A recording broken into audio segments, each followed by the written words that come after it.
Terlebih dari yang ku sadari, karena ku melihat apa di depan mata, namun engkau sanggup melihat jauh ke dalam hatiku. Kau mengajarku suatu yang dulu tak ku pahami, bahwa terbaik di dalam dunia ini telah sejak lama ku miliki kasih yang sejati.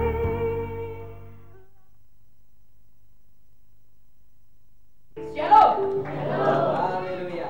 Saudara, sebelum saya akan menyampaikan apa yang menjadi kerinduan saya dan saudara kasih dalam Tuhan, ada satu pengalaman yang indah dalam hidup saya selama saya bertobat.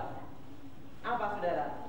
Sebelum saya bertobat sampai saya saat ini baru mengalami sekali bagaimana saya harus diuji iman saya, bagaimana saya ikut jalan Tuhan atau jalan setan.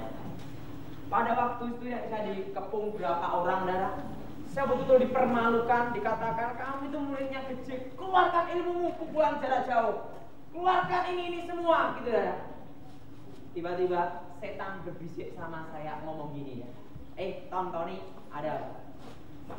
Kembali kepadaku, kesaktian ku berikan semua, kekayaan, kehormatan. Mosok muridnya Atmo Gejik, tukang santet dari awal sampai matinya tidak ada tandingannya, mosok dipermalukan di depan orang-orang, gitu ya. Pada waktu saya melihat itu, saudara, apa yang terjadi? Tiba-tiba setan itu ngomong gini, kalau kamu kembali kepadaku, lihatlah. Tiba-tiba langsung tertulis mantra ilmu pamungkas yang saya pelajari dulu, ya. Matak aji, guntur geni, gitu ya. Gunung jugruk segoro asap. Pada waktu mantra itu mau dilanjutkan, saya ngomong gini, dalam nama Yesus. Kenapa enggak? Saya enggak mau sampai mantra itu diingat sampai komplit, repot, saudara. Langsung saya ngomong apa? Sekalipun Allah tidak menolong saya pun, sekalipun Allah tidak menyelamatkan aku pun, dan meskipun Tuhan mempermalukan aku pun, aku tetap percaya Tuhan dan ikut jalan Tuhan. Amin. Walaupun Allah tidak pernah mempermalukan kita. Saya ngomong demi ada setan, keluar. Langsung setan ngomong, ini pedang Soponyono. Wah, karena senjata pamungkas nenek saya pedang Soponyono, ya. Sudah dilihat gambaran gini, kalau saya sampai itu keputusan saya ikut jalan setan, pedang itu akan jatuh ke tangan saya langsung, dan itu bisa terjadi pembantaian. Kenapa? Karena begitu pedang ini dicabut dari sarungnya, waduh, gitu. Tapi pada waktu setan tuh ngomong demikian, saya ngomong apa? Keluar! Aku tidak mau. Amin, saudara. Padahal itu kekuatan pedang itu sudah datang, tapi saya tengking dalam nama Yesus. Akhirnya ada yang punya ilmu, dia gunakan gini untuk mengenai saya. Apa yang terjadi? Balik gini nih, kena orang lain, Itulah mujizat Tuhan, saudara. Jadi waktu saya mau diginikan, ya, itu bisa gini, nyentuh gini, set, bisa gini, nyentuh gini, set, lah, kena semua, Saya sendiri tetap haleluya, tambah keren. Saya ngomong, gitu. Tapi saudara, ujian yang paling berat dalam hidup saya adalah waktu itu, saudara. Bayangin, langsung tiba-tiba terlihat makam guru saya, Jadi setan itu menunjukkan penglihatan, ini makam guru kamu, pedang Soponyono tersimpan di situ, Karena apa? Kuburan nenek saya sampai saat ini, kalau Selasa Kliwon itu keluar cahaya kayak terang gitu, saudara. Pedang itu, Nah, pedang itu mau kembali ke saya tengking dalam nama Yesus. Amin, saudara. Karena apa? Sampai sekarang pedang itu belum bisa diambil. Karena apa? Yang bisa mengambil hanya darah keturunannya saja, Dan saya ada darah keturunannya, Tapi saya udah bertobat, ngapain ngambil pedangnya? Bila perlu ngancurin pedangnya. Nah, saudara, kita akan bahas masalah ilmu sihir-sihir yang ada di muka bumi ini, dan kita melihat bagaimana kapan berkembangnya ilmu tenaga dalam, dan bagaimana tentang mantra-mantra, dan bagaimana terciptanya mantra. Betul saudara? Bagaimana proses terciptanya mantra, dan proses terciptanya jimat, dan proses pula kekuatan itu bisa bersatu di dalam diri manusia. Nah, mari kita buka Alkitab kita terlebih dulu.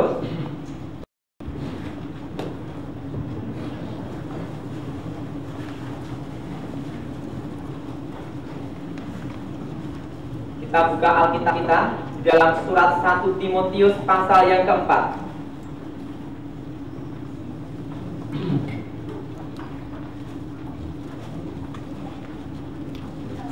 Surat 1 Timotius pasal 4 ayat 1 sampai dengan keempat. Demikian firman Tuhan. Tetapi Roh dengan tegas mengatakan bahwa di waktu-waktu kemudian ada orang yang akan murtad, lalu mengikuti roh-roh penyesat dan ajaran setan-setan, oleh tipu daya pendusta yang hati nuraninya memakai cap mereka. Mereka itu melarang orang kawin, melarang orang makan makanan yang diciptakan Allah, supaya dengan pengucapan syukur dimakan oleh orang percaya dan yang telah mengenal kebenaran. Karena semua yang diciptakan Allah itu baik, dan suatu pun tidak ada yang haram jika diterima dengan ucapan syukur. Saudara yang kasih dalam Tuhan, kalau kita perhatikan, Roh dengan tegas mengatakan bahwa di waktu-waktu kemudian ada orang yang akan murtad. Nah saudara, kita akan melihat perkembangan tentang penyesatan, dan kapan ilmu magic, yaitu secara demonstrasi besar-besaran, kekuatan magic itu berkembang di seluruh dunia. Awalnya ada di mana? Betul saudara, ini jadi pertanyaan. Amin saudara. Munculnya di mana? Pertama kali mantra itu muncul di mana? Pertama, kekuatan magic, kebatinan, semua itu ada di mana? Saya beritahu semua saudara, kekuatan mantra atau kekuatan magic, kebatinan, semua bermuncul pertama kali ada di Arab. Saya beritahu, ada di mana saudara? Di Arab. Nah, letaknya di mana? Ini tidak saya beritahu, karena yang tahu saya dan Tuhan dan Pak Jendi. Ada di Arab. Yaitu apa? Yang disebut dengan sihir. Nah, Arab ya, itu kan dikembangkan masuk ke India. Dikembangkan dengan namanya meditasi. Maksud saya, dikembangkan dengan meditasi. Bahwa dalam diri manusia ada kekuatan, disebut hawa murni, kekuatan dalam diri. Dan kundalini, dengan pusar sini, ini kan bagian sini, kalau putus akan terjadi kayak ini ya. Jadi kalau kekuatan ini sini terputus sini, itu akan mengalir kayak aliran hawa murni namanya. Nah setelah itu dikembangkan lagi ke Cina dengan digabungkan dengan kungfu. Tahu maksud saya saudara? Yaitu tenaga dalam. Nah saudara kasih dalam Tuhan, sebenarnya tentang masalah mantra kapan bermunculan itu sebenarnya kita pelajari ya. Itu pada waktu tentang Menara Babel itu sudah ada. Nah kapan mantra itu pertama kali muncul, hanya Tuhan yang tahu ya. Karena apa? Belum ada data yang konkret kapan mantra atau kekuatan magic itu pertama kali bermunculan. Nah, tetapi jelas sekali ya. Pada waktu Menara Babel itu sudah ada. Buktinya apa deh Pak? Ada manusia membuat kayak patung sepatu kayak menara yang tinggi ya. Nah, dan itu saudara berkembang sampai ke Mesir, sampai sihir ya. Apa sihir itu? Sebenarnya sihir sama kebatinan sama. Apakah kebatinan itu? Kebatinan adalah pengalaman seseorang menjadi doktrin. Itu namanya kebatinan. Sama saudara. Pengalaman seseorang menjadi adalah doktrin. Jadi kalau orang itu pengalaman akhirnya jadi kebatinan. Kalau orang teologi akhirnya jadi tolologia. Jadi harus seimbang. Kalau dari orang Kristen, pengalaman dengan Tuhan dan pengetahuan Alkitab harus seimbang. Jangan pengalaman, akhirnya jadi saudara kebatinan. Kalau telo, akhirnya jadi saudara tolol miring. Nah, saudara, dari arti kebatinan sebenarnya itu. Nah, kebatinan itu selalu berpusat dalam pengalaman pribadi seseorang. Wah, misalnya dia ditemui, sehingga setiap orang kebatinan alirannya macam-macam. Ada aliran ini, itu, wah, aliran tekek-tokek macam-macam lah, banyak aliran. Karena apa? Setiap pengalaman menjadi doktrin. Misalnya kakek saya, dia punya pengalaman, Ton, aku dulu waktu bertapa dapat mantra ini, ajarannya ini, itu dari doktrin dan diteruskan ke murid-murid dari mulut ke mulut. Nah, tapi bisa terjadi ditulis di dalam buku, Nah, ngerti ini, ditulis di mana, saudara? Di mana, saudara? Di buku, Nah, dari pengalaman yang ini, misalnya, bagaimana Pak? Kok bisa ada pengalaman? Biasanya seseorang akan namanya mengasingkan diri terlebih dulu. Kalau di dalam kebatinan ada namanya mati rasa, mati rogo. Tahu maksud saya adalah mati rasa, mati rogo. Di mana seseorang itu dalam keadaan terus terang adalah orang kalau sudah bertapa tidak pernah merasakan walaupun ada mie ayam lain. Jadi kalau orang disebut mati rasa, mati rogo, itu betul-betul dia dalam keadaan seperti orang mati. Bahkan digigit nyamuk pun beda dengan orang Kristen. Tuhan berkati Tuhan. Oh Tuhan, aku berpuasa. Oh, ini ada ayam goreng ini. Tuhan, mana tahan. Tuhan itu maha pengasih, tapi juga maha pengampun. Biarlah aku batal jam ini, besok diterusin lagi. Makanlah habislah, saudara. Nah, saya dulu sebelum bertobat, saya bisa sering bertapa puasa. Jadi saya itu terus terang ya, saya itu puasa kuat setengah tahun. Sehingga saya kurus cekiking gini.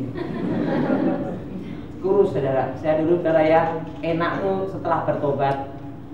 Saya terus terang, saudara ya, sebelum saya bertobat belum pernah mengalami rasa takut, rasa khawatir, terusan tidak pernah merasakan namanya itu menghargai orang, belum pernah ada namanya itu aturan hukum, tidak ada. Pokoknya aku ingin ini, lakukan aja. Tapi setelah saya bertobat, saya merasakan bagaimana takut sama Tuhan dan menghadapi sesuatu, bagaimana mengatasi rasa kekhawatiran. Dulu tidak ada seninya. Jadi saya katakan, orang yang punya ilmu itu tidak punya namanya seni hidup. Kenapa tidak bisa punya seni hidup? Ya rasanya itu toh, sama saudara. Rasanya itu toh. Pokoknya kalau ada masalah, orangnya macam-macam, gampang, sikat, santet, gitu dah. Habis perkara bubar, nggak ada hukum, betul dah. Siapa yang menghukum? Kok mati Pak? Si mati saya yang bunuh siapa? Nggak tahu. Padahal saya sendiri yang bunuh. Tapi saya terus terang belum pernah bunuh orang, hanya buat bangkrut orang. Itu pun sesuai order. Tapi itu terus terang ya, pengusaha Jakarta ini pernah buat bangkrut habis-habisan ya. Itu, tapi orangnya ada di mana? Tidak tak beritahu. Saya diberitahu. Orangnya gini Pak, saya minta Bapak bisa bangkrutkan. Berapa hari? Saya bilang gitu. 1 minggu. Ya oke. Kamu datang ke sini. Sekarang kamu tengok apa yang terjadi. Tepatnya dari Tangerang. Rapal mantra saya. Terus gini pusaka saya tak gini kan. Cep gitu ya. Itu angin datang, orangnya menyaksikan diri uangnya dibudut, besok bangkrut habis. Setelah itu angpau tiba. Itu dulu sebelum bertobat. Nah, tapi saya tidak pernah merasakan apa arti seninya hidup dan arti hidup. Kenapa? Karena tidak pernah merasakan takut sama Tuhan. Tidak pernah ada. Ngapain takut? Saya terus terang kalau orang nginjilin saya, kalau orang Kristen nginjilin saya, apalagi pendeta nginjilin saya. Kalau kau percaya Yesus, Tuhan berkati dengan kaya. Aduh pendeta, tidak usah ngomong gitu. Buat saya minta jin pun bisa kaya melebihi kamu. Betul tidak saudara? Ada yang tanya lagi, kamu kalau percaya Yesus, kamu lihat hidup kamu akan berubah gini-gini. Saya ngomong gini sama pendeta kan, pendeta, kamu aja hidupnya tidak benar, apa yang nginjilin aku? Saya dulu gitu saudara. Tapi ingat, tidak semua pendeta seperti itu. Betul saudara? Hanya sebagian kecil. Tapi di sini juga tidak ada ya. Nah, saudara, saya dulu tidak pernah merasakan artinya seni hidup. Kenapa saudara? Tidak pernah ada rasa takut. Tidak pernah ada rasanya khawatir. Kenapa? Karena tahu bahwa dalam diri saya bisa mengatasi semua. Dan tanpa Tuhan saya bisa. Itu saudara. Nah saudara, kalau mau jujur, pengalaman yang disebut kebatinan ini itu biasanya mengakar dalam diri seseorang, dan itu sangat sulit untuk dilepas kecuali Tuhan sendiri. Amin saudara. Saya beritahu, kalau orang kebatinan, orang yang terlibat ilmu-ilmu gaib saudara ya, itu merasa bahwa pengalamannya itu adalah benar dan tidak bisa diganggu gugat. Amat ya. Pengalamannya tidak bisa diganggu saudara. Ini semua benar. Kalau tidak percaya nginjilin lah. Saya beritahu lah ya. Saudara nginjilin orang kebatinan, ngomong gini, wah, cobalah kamu percaya Yesus. Di dalam Yesus nanti Roh Kudus masuk dalam hatimu. Pasti dia ngomong gini, tanpa Yesus pun saya bisa bersatu dengan Allah. Itulah. Kenapa? Pengalaman dia, yaitu apa? Manunggalin kawula kalih Gusti. Nah, ada suatu pengalaman dulu.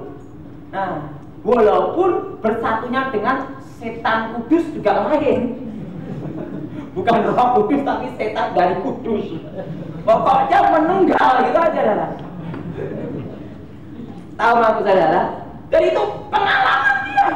Nah, jadi pengalaman itu menjadi saudara doktrin. Nah, sihir itu apa? Sihir itu adalah seperti ini, dalam membuat sesuatu kekuatan tipuan. Tapi dimulai dari pengalaman seseorang pula. Hampir sama dengan kebatinan, tetapi kebanyakan kebatinan demonstrasinya gini ya. Ini pengalaman ya. Misalnya gini. Lampu 12. Ini kebatinan ya. Lampu 12. Langsung gini. Begini kan? Mati semua lampunya. Itu namanya kekuatan batin. Nah, tahu tidak ya? Lampu dengan mati semua. Nah, itu dulu sebelum saya bertobat, saya punya pusaka, misalnya lampu dengan mati semua dah. Tapi setelah saya bertobat, lampu mati tetap hidup dah. Nah, lagi ilmunya udah hilang saudara. Nah, jadi saudara mengakar itu kebatinan, itu apa? Kekuatan batin tidak nampak, tetapi bisa bekerja. Tidak nampak, tetapi bisa bekerja dengan manifestasinya. Misalnya begini kan. Terus gitu ya, kursi begini kan, gitu, set berdiri, set jalan ya, kursi. Itu disebut kekuatan adalah batin. Pengalaman seorang dalam melatih dirinya sendiri dalam pengalamannya dengan kekuatan gelap. Ya. Itu yang disebut kebatinan. Kalau sihir lain, hampir sama pengalaman seseorang, tetapi biasanya prakteknya misalnya apa? Bisa membuat jadi-jadian. Misalnya gini, rapal mantra, jedes, terus jadi harimau putih. Kalau dulu sebelum saya bertobat, saya menguasai Aji Singoledoyo, terus jadi harimau. Orang lihat saya harimau, tapi saya tetap saya. Hanya orang melihat saja seperti itu. Tahu dah? Misalnya saya gini, jadi burung. Padahal saya tidak jadi burung, tetap gini dah. Tapi orang lain lihat burung. Sandi rapal mantra, kelihatan dah, ular. Orang lain lihat ular, padahal tidak ada ular. Yang dibuat ada tipuan matanya. Itu kebanyakan misalnya lapar, gini kan, set makanan. Nah itu dimakan, dia tetap lapar ya, tapi seakan-akan makan. Itu adalah jadi tipuan. Kalau kebatilan lain lagi ya. Kekuatan ini. Kalau kita perhatikan zamannya Musa pun sihir sudah ada. Itu adalah zamannya Musa. Musa tongkat jadi ular. Sihir langsung jadi tongkat jadi ular. Itu adalah tipuan aja. Apa yang terjadi? Kalau kita perhatikan dalam kitab Keluaran itu luar biasa. Apa adalah tongkat-tongkat yang diubah jadi ular sama penyihir ditelan semua sama tongkatnya Musa. Kuasa Tuhan lebih hebat. Saudara. Jadi saudara, itu langsung dibuat tipuan. Itu namanya misalnya gini. Nah, tetapi kadang orang itu tidak bisa membedakan antara sihir dan pakai bahan kimia. Misalnya gini, misalnya sendok kasih bahan kimia dulu. Nah, itu lunak. Ada suatu alat khusus deh. Saya pernah saya juga dilatih sama kakek nenek saya masalah sihir. Tapi saya juga diberitahu masalah namanya ngakali ya, teknik untuk berbohong. Jadi di dalam apa nih? Waktu saya berguru diajar kakek nenek saya, juga diajari ilmu untuk bela diri, yaitu ilmu untuk berbohong supaya pasiennya percaya setengah mati ya. Supaya ada grup namanya grup fanatik. Nah, misalnya itu sendok begini ya. Begini ya. Ini ada alat kimia. Tapi terus terang saya belum praktek ini. Kenapa? Saya malas untuk praktek kayak begini. Kenapa? Cari obat kimianya juga susah katanya kakek. Nah, itu diginikan, itu bisa lunak. Saya diginikan dengan kecepatan penuh gini dan ini sendok kan terbuat dari aluminium dan agak lunak ada ya. Diginikan jadi bengkong. Wah, orang kira, waduh, ilmu black magic, wah, padahal kimia. Nah, tapi betul-betul mantra ilmu itu tanpa megang, ya. Gini tak ada. Gembok, plek lepas, ya. Gembok ada ya. Plek lepas, ya. Itu namanya ilmu. Nah, bedanya di situ. Nah, misalnya dulu kakek saya itu dia cerita sama saya dan kok kakek saya memang saya melihat sendiri dah ya. Misalnya ada orang mau nembak di rumahnya kakek saya, gitu ya. Itu langsung dimantrai begini kan, gitu lah ya. Itu waktu zaman Belanda ditembak dulu gitu rumahnya dah. Peluru itu bisa hanya sampai tager itu saja dah. Nah, itu disebut ilmu. Nah, tapi kalau namanya teknologi, pakai gas anti peluru, lain dah. Ditembak dor tidak mempan, bukan ilmu, tapi pakai anti peluru. Nah, dan betul-betul dibedakan. Nah, kapan itu berkembang? Jadi saya jelaskan dulu, kapan itu berkembang? Sebenarnya itu berkembang setelah tahun 45. Itu seluruh dunia. Kenapa? Pada waktu perang dunia yang kedua, banyak orang berperang. Betul saudara? Banyak orang berperang dan para serdadu tentara ini adalah mereka bertengkar semua, ada yang di tahanan, ada yang di hutan, dan mereka itu menemukan ajaran-ajaran kuno. Sebenarnya tentang ajaran kebatinan, ilmu-ilmu itu tidak semua orang bisa punya. Itu zaman dulu ya.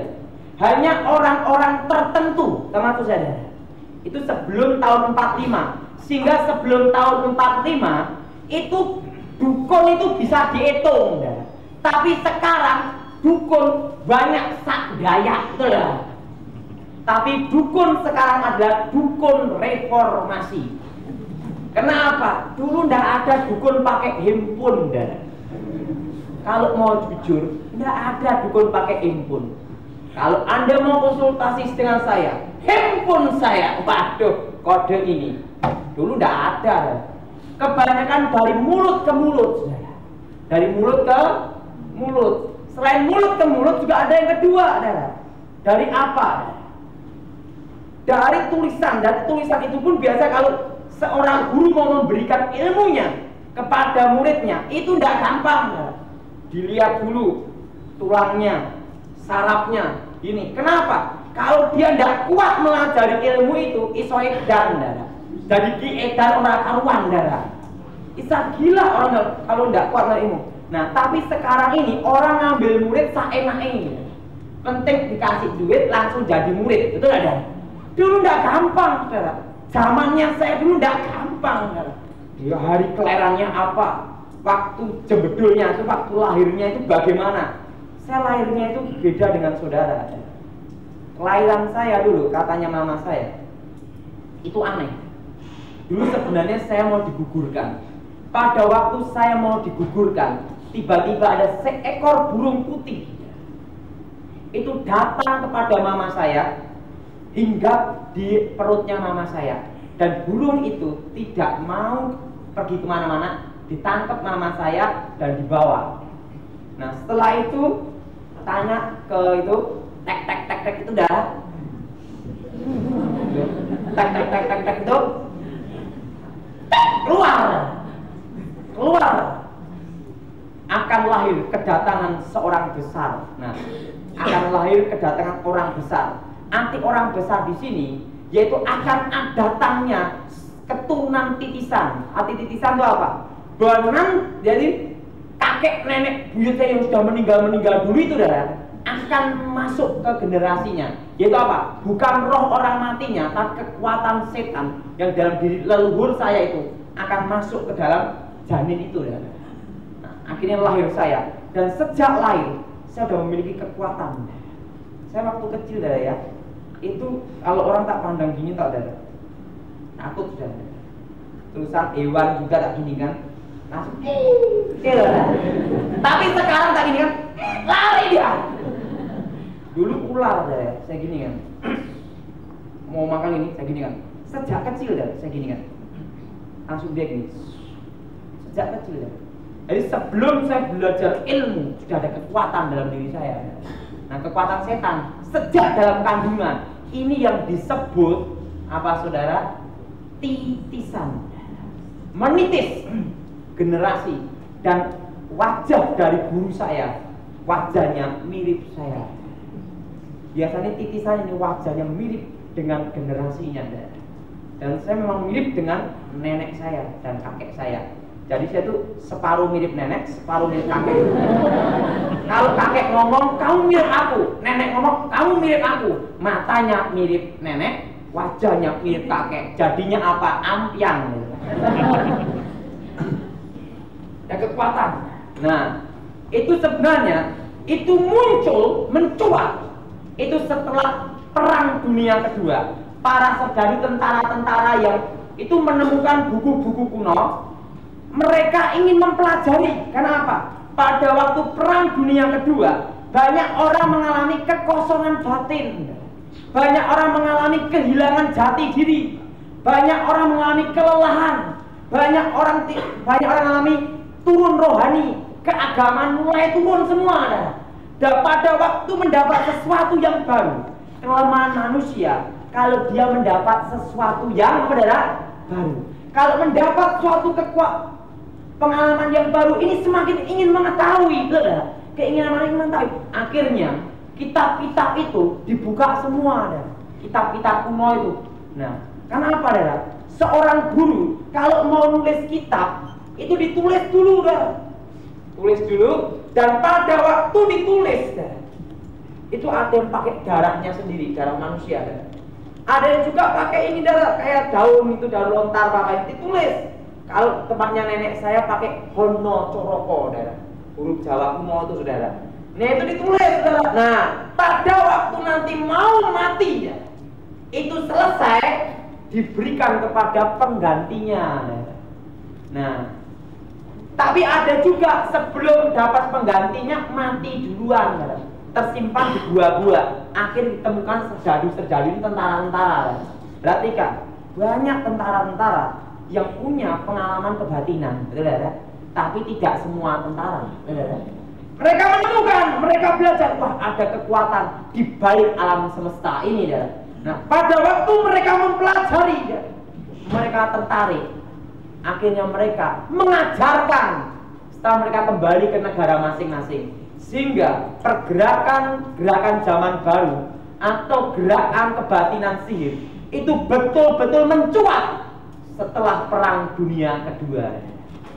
Bukan hanya di India, bukan hanya di Arab, bukan hanya di Tiongkok, tetapi seluruh dunia sampai sekarang. Betul saudara?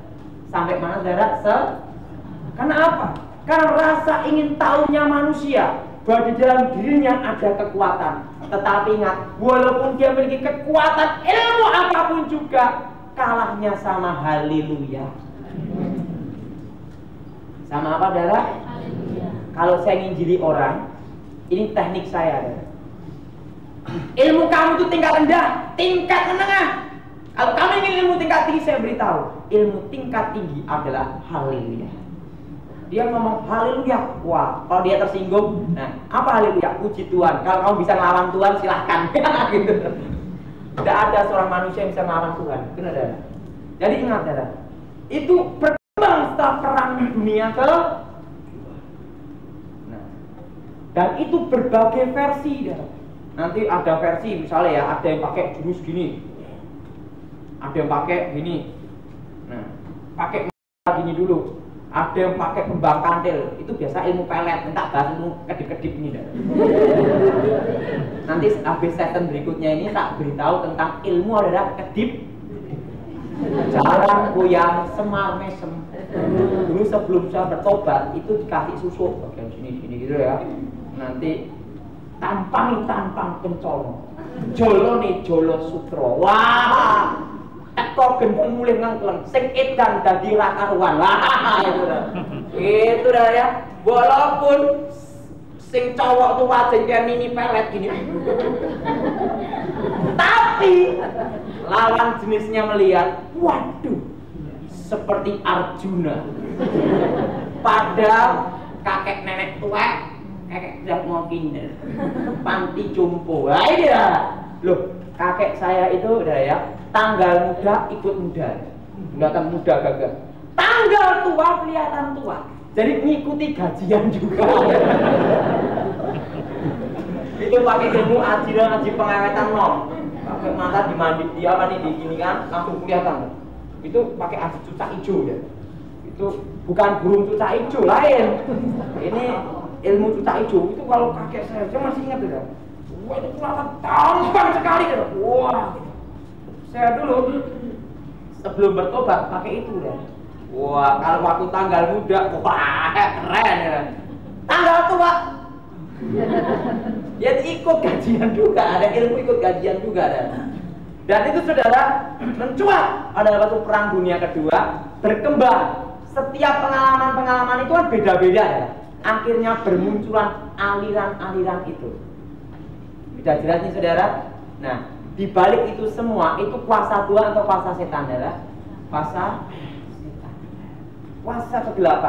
Di dalam diri manusia tidak ada kekuatan supranatural. Alkitab berkata apa? Terkutuklah orang yang mengandalkan kekuatannya sendiri. Betul saudara? Terkutuklah. Jadi kita diajarkan hanya untuk mengandalkan siapa saudara? Apakah orang Kristen boleh belajar bela diri? Saya beritahu saudara ya, sebenarnya orang Kristen tidak boleh membela diri, tapi orang Kristen hanya berharap Tuhanlah pembelanya. Nah, kalau saudara belajar bela diri, boleh enggak? Saya rasa enggak boleh. Kenapa? Orang yang belajar bela diri akan memiliki kecenderungan ingin apa? Mencoba, betul ya?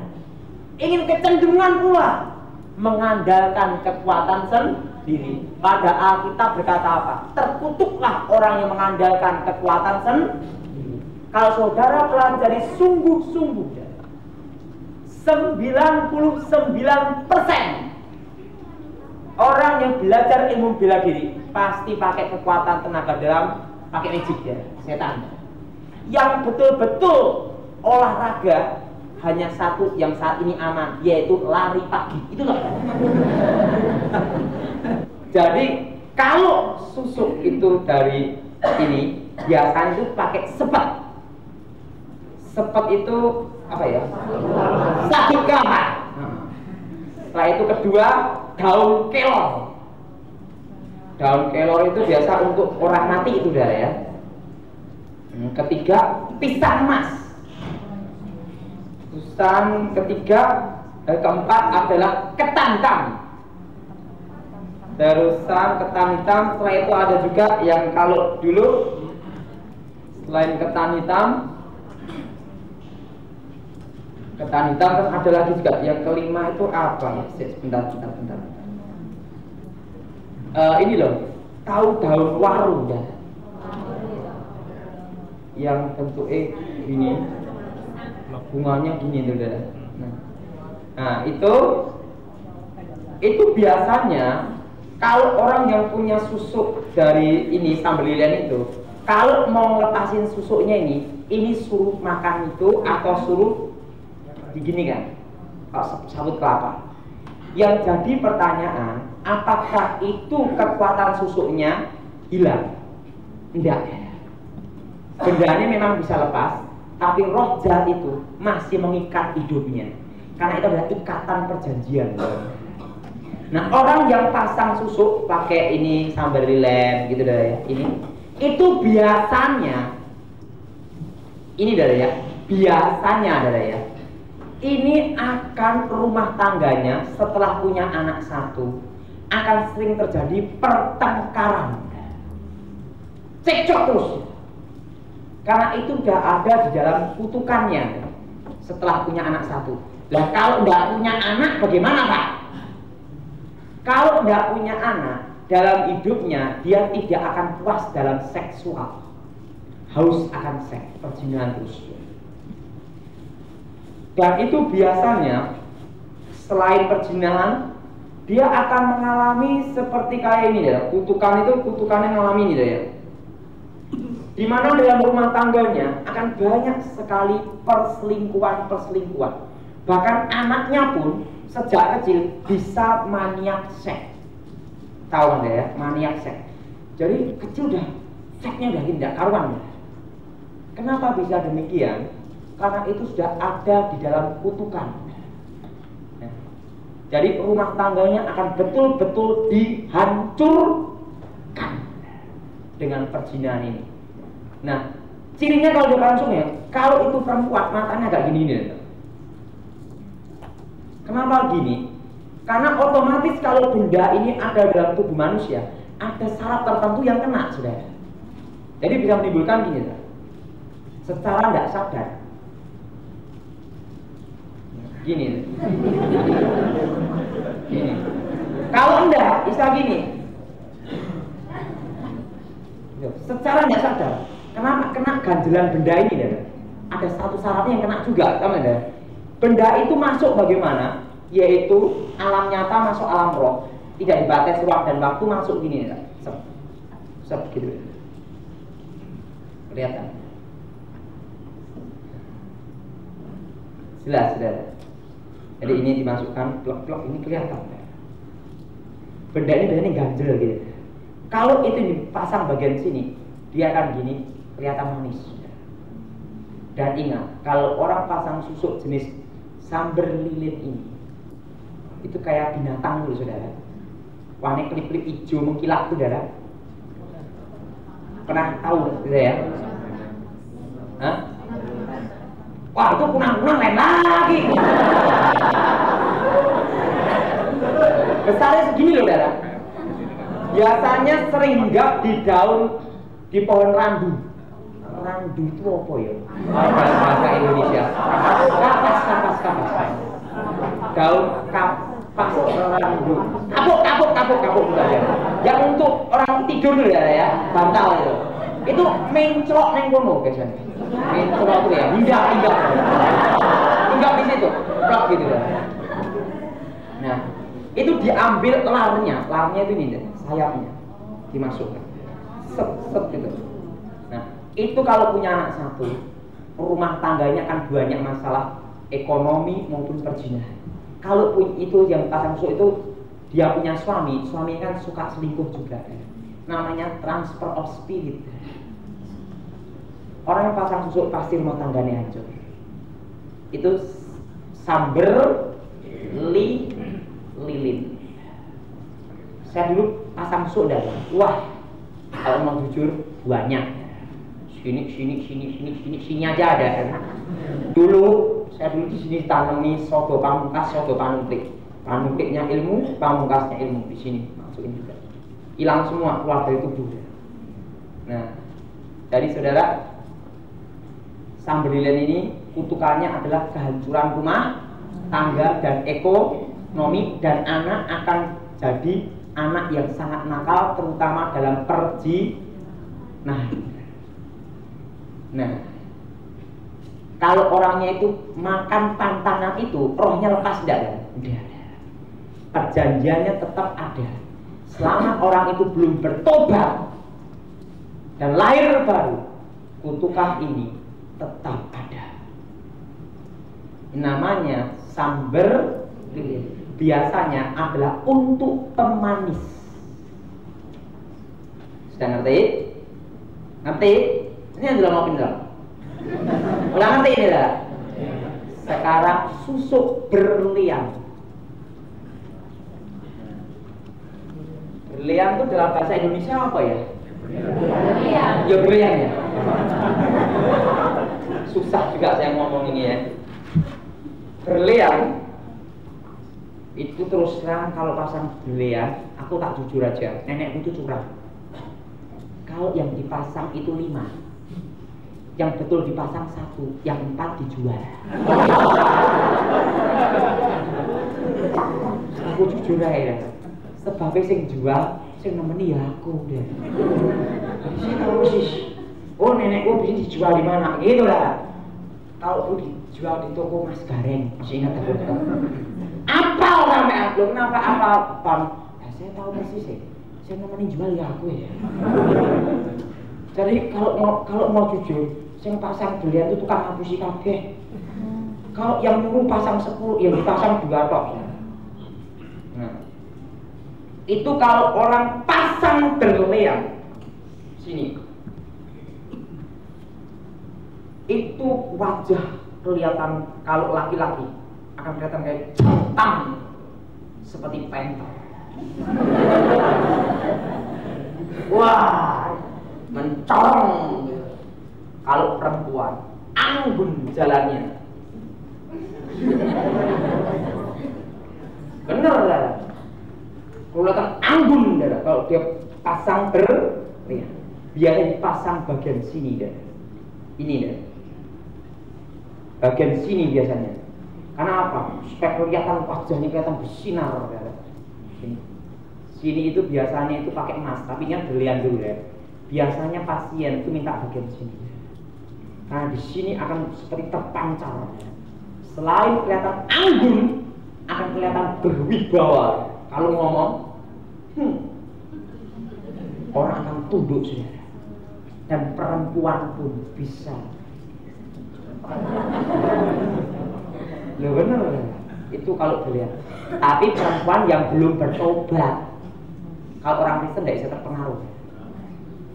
Itu kelihatannya. Itu dari jarak jauh, itu kelihatan mencorong, kelihatan hebat, kelihatan mempesona.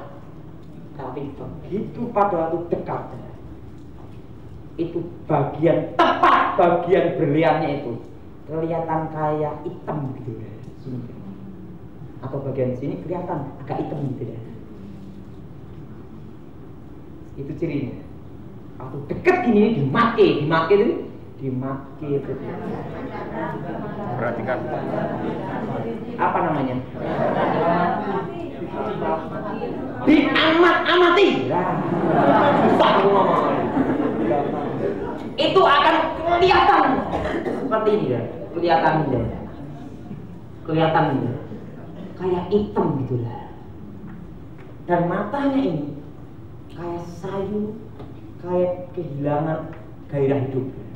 Kalau dari jauh kelihatan seperti hidup, mencorong, mempesona deh.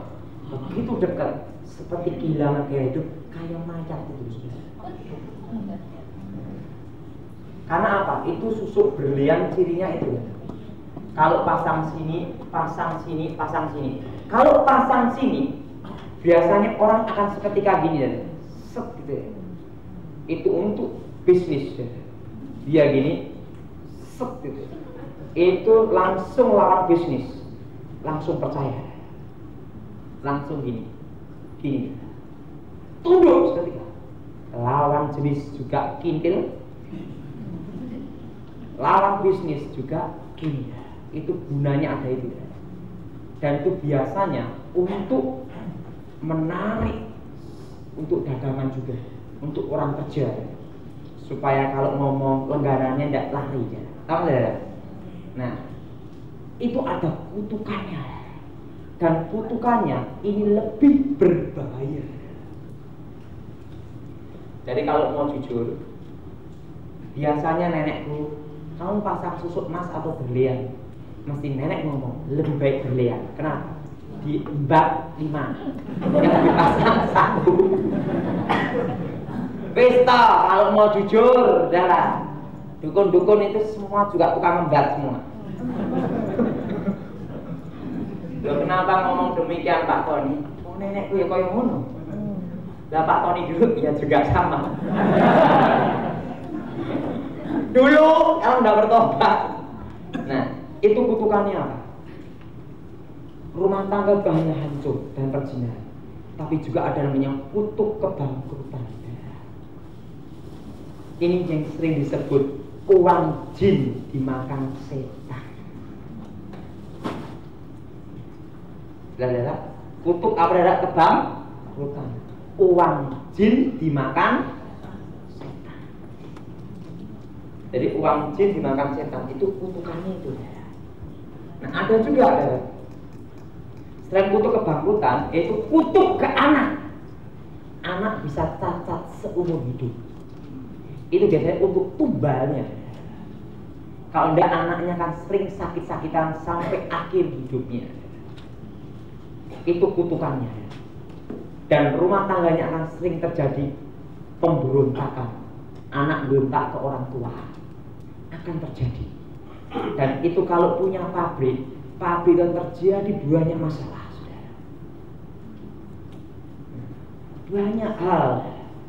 Kalau mau jujur, belum tentu dukunnya mau pasang susuk berlian sendiri. Kalau mau jujur, kenapa? Karena dia tahu persis kutukan apa yang harus ditanggung. Betul saudara? Dia tahu persis kutukan-kutukan apa yang harus ditanggung. Kalau dia tahu kutukannya, saya beritahu, kalau pasien-pasiennya tahu kutukannya, lari semua bubar. Kenapa? Orang punya ilmu atau orang punya jimat atau orang pasang susuk itu, berlian itu adalah orang yang paling egois, tak beritahu. Mementingkan diri sendiri, mengorbankan keluarganya. Ngerti dah ya? Orang yang mementingkan dirinya sendiri. Tapi ingat, apa saudara? Menghancurkan rumah tangganya. Dan orang jenis ini, roh setan itu akan membentuk karakter jahat. Bahkan dia bisa tega untuk membunuh anaknya sendiri bila dalam bisnis. Setan itu membentuk karakter yang sangat jahat. Jelas saudara? Nah, nanti pelepasannya bagaimana tak ajari ya. Saya pernah melayani pelepasan ya. Orang pasang susuk banyak. Sini. Wah, banyak amat. Setelah saya layani, Tuhan ngomong saya, ada satu yang belum lepas. Bagian itu-itunya apa di Tuhan? Aku bingung lah. Saya tanya, Bu, Tuhan ngomong ada bagian itu-itunya yang melayani Pak. Bu, tolong Ibu jujur. Oh, bagian kemaluan saya susuk. Wah, enggak mungkin kalau saya nanya pelepasan dalam Malaysia itu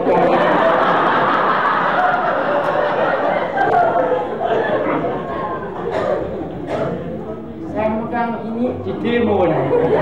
Tuhan enggak punya aturan kan ya? Kalau saya duding dalam nama Yesus, jemaat tanah Bapak duding apa?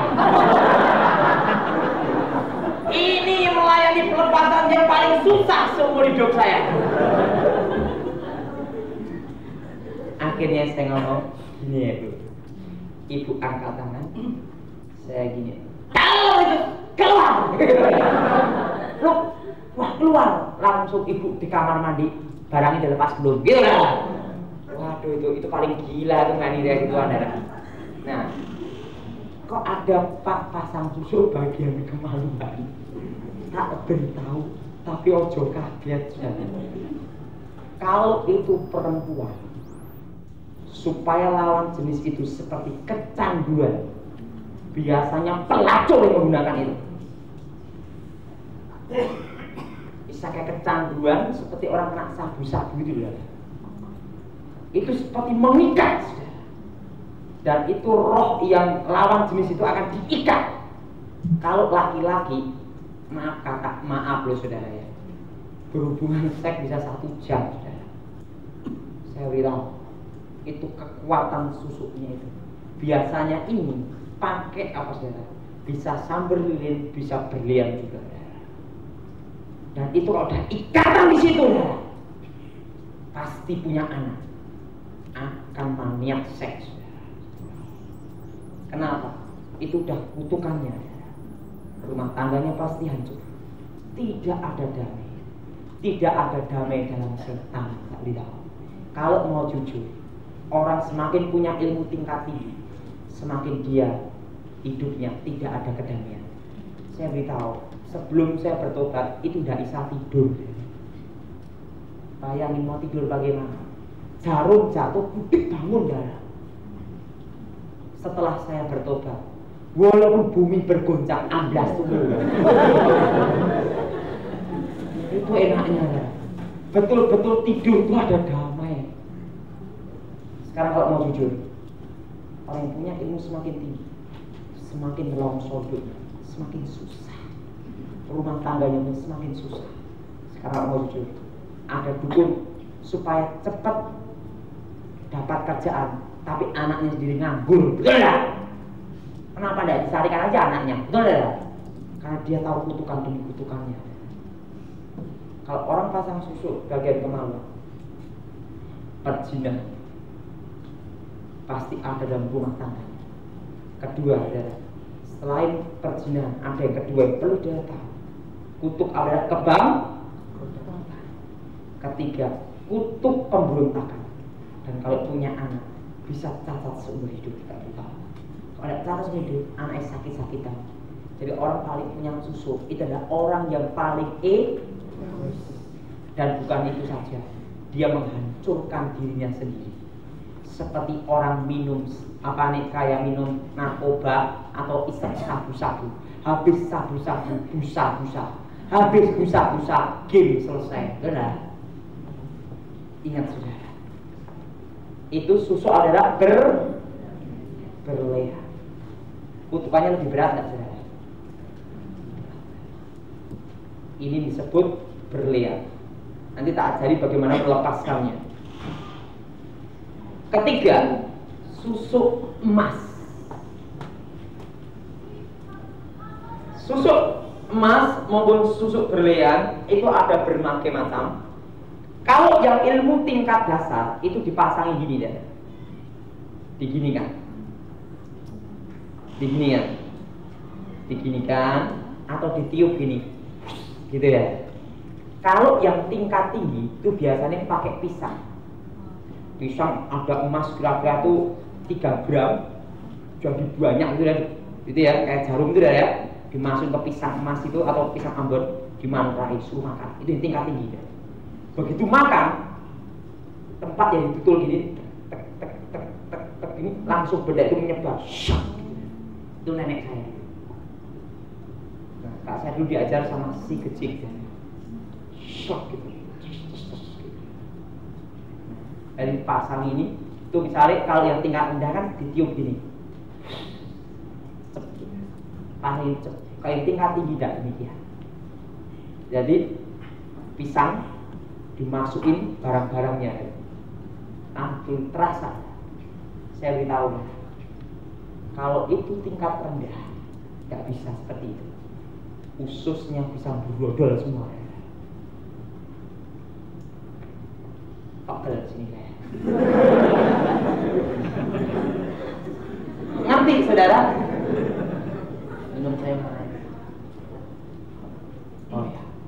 Jadi ingat saudara, jadi kalau orang pasang susuk itu, terutama bagian kemaluan, itu adalah orang yang sangat egois, menghancurkan dirinya sendiri. Kena susuk berlian sini atau sini atau sini. Juga ada loh susuk bagian pantat saudara. Supaya apa? Pantatnya kalau orang lihat bisa gini-gini. Orang kalau pasang susuk cuek, ini yang kedua. Susuk adalah sekarang yang ketiga, susuk emas. Seseorang menggunakan susuk emas biasanya adalah khusus, bukan hanya pemanis atau wibawa, tapi untuk menarik lawan jenis saat itu juga. Tapi biasanya itu ditujukan satu orang. Kalau berlian sama-sama berlilin itu bisa untuk semua orang, sama saya. Tapi kalau emas ditujukan untuk seseorang. Misalnya aku naksir orang itu, biasanya tidak mau naksir gini nih ya. Dapat. Kalau tuh ya, biasanya yang udah, yang cantik-cantik, yang body kita. Wah, pakai emas nih. Dia gini.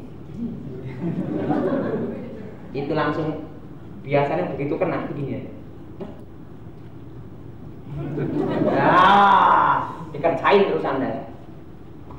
Pakai emas.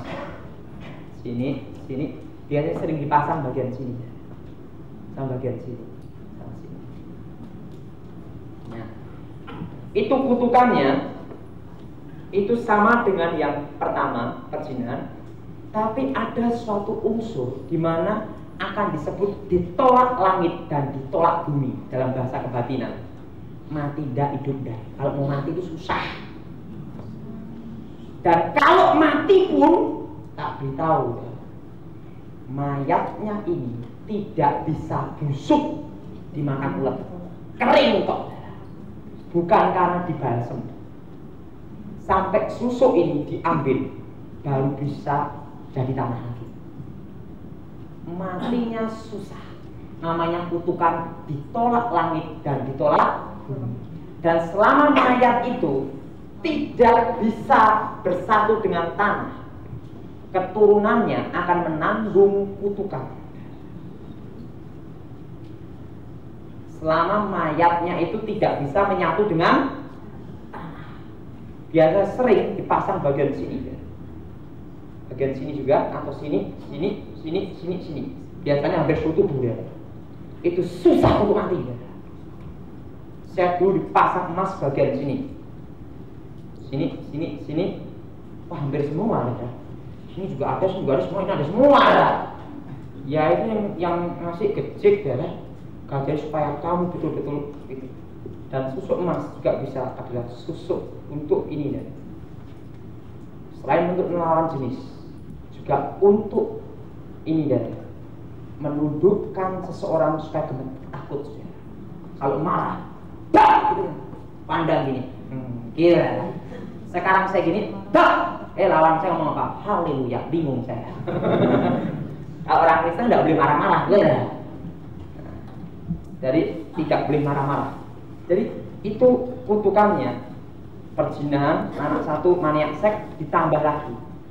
Ditolak langit dan ditolak mati ndak, hidup ndak. Itu kering mayatnya. Sampai berapa tahun pun tetap kering. Tidak bisa menyatu dengan tanah. Walaupun itu ada di air sungai pun.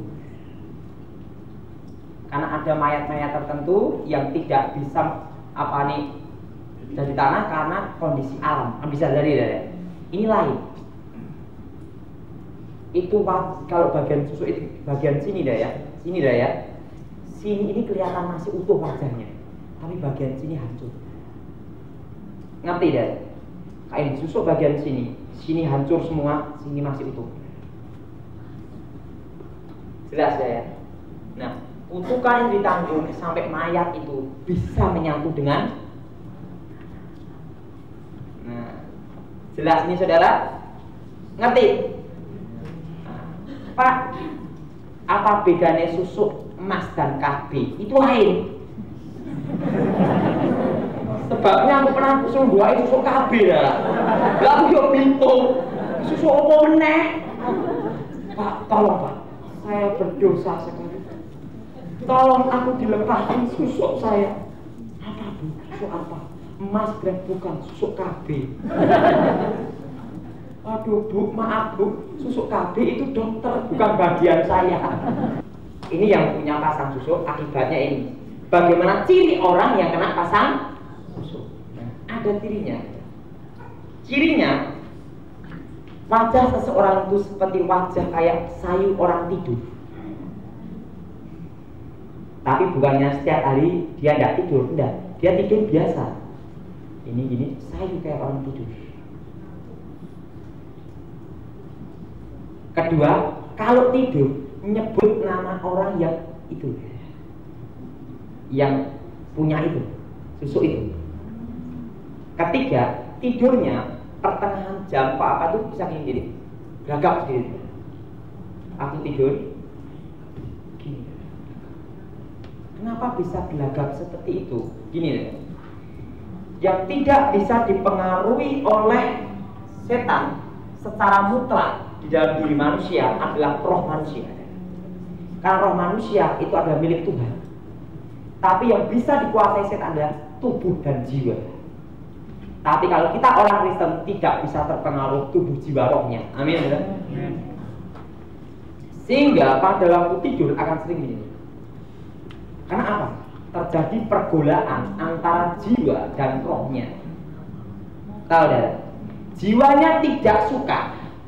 Tapi jiwanya suka, maaf ya, jiwanya dipaksa setan untuk suka. Rohnya kan hati nurani, cinta itu tidak bisa dipaksa. Nah, sehingga roh manusia dan jiwa ini sering terjadi pergolaan. Sehingga sering gini ya, gini, tidur gini. Kenapa bisa demikian? Tapi ingat, bukannya dia sakit kaget lah ya, lain. Nah, kalau tidur akan nyebut nama orang yang bersangkutan. Ngerti? Jelas nggak nih, Dara? Ngerti dah? Nah, lagi yang keempat ada ciri khususnya ada. Dia akan lupa sama anaknya sendiri.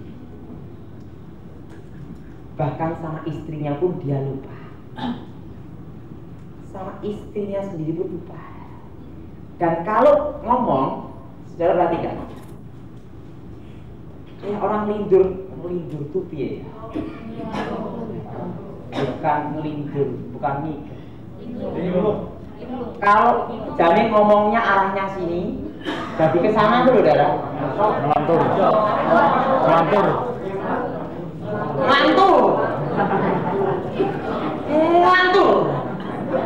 Wah, susah tenang ya belajar ya. Ngelantur. Ngerti, Saudara? Diajak ngomong, harinya gini, ini yang kecil.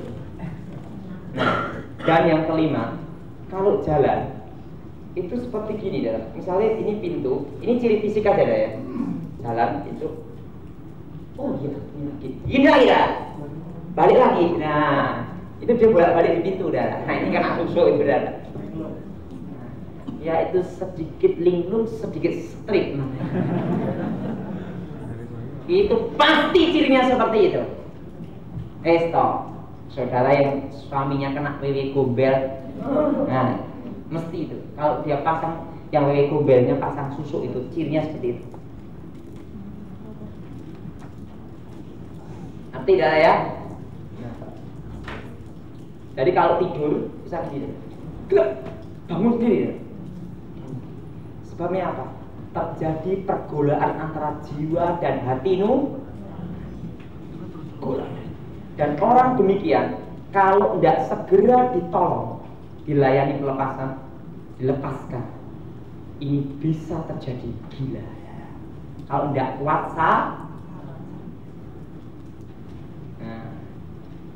bagaimana cara untuk melayaninya? Betul lah ya? Tak beritahu bagaimana cara melepaskan orang yang pasang susuk, tapi juga cara untuk kalau suaminya digondol wewe gombel. Pertama,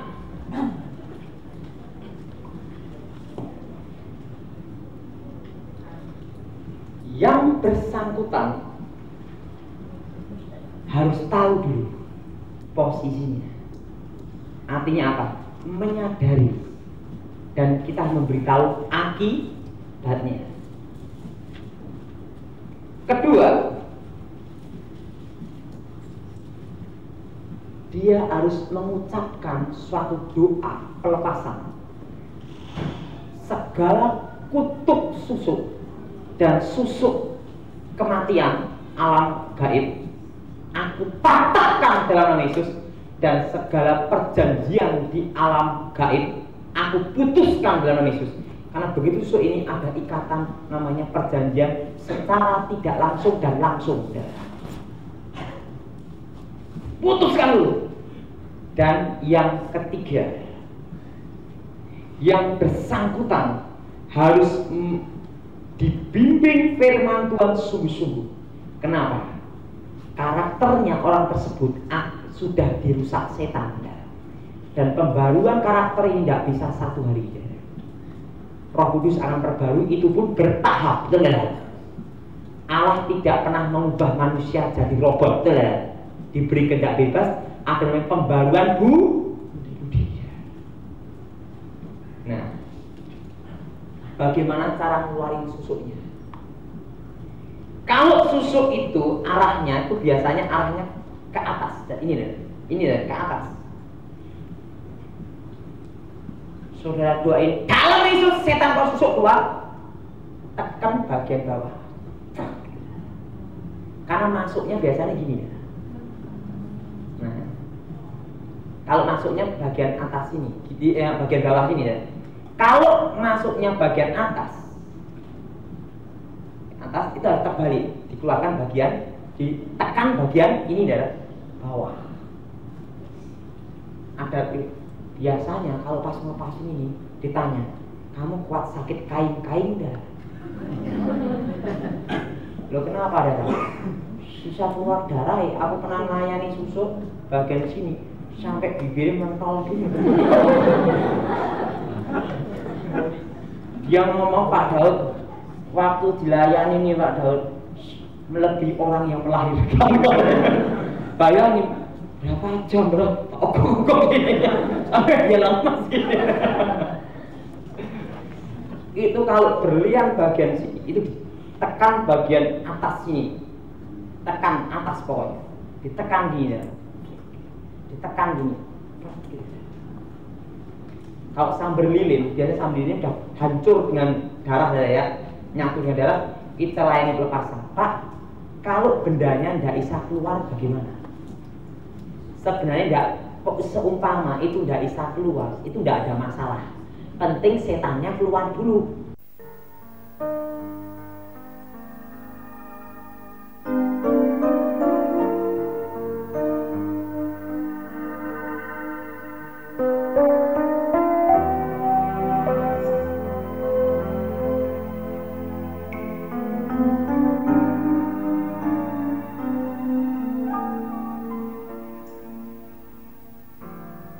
Kau telah memberi terlebih dari yang ku sadari, karena ku melihat apa di depan mata, namun engkau sanggup melihat jauh ke dalam hatiku. Kau mengajarku suatu yang dulu tak ku pahami, bahwa yang terbaik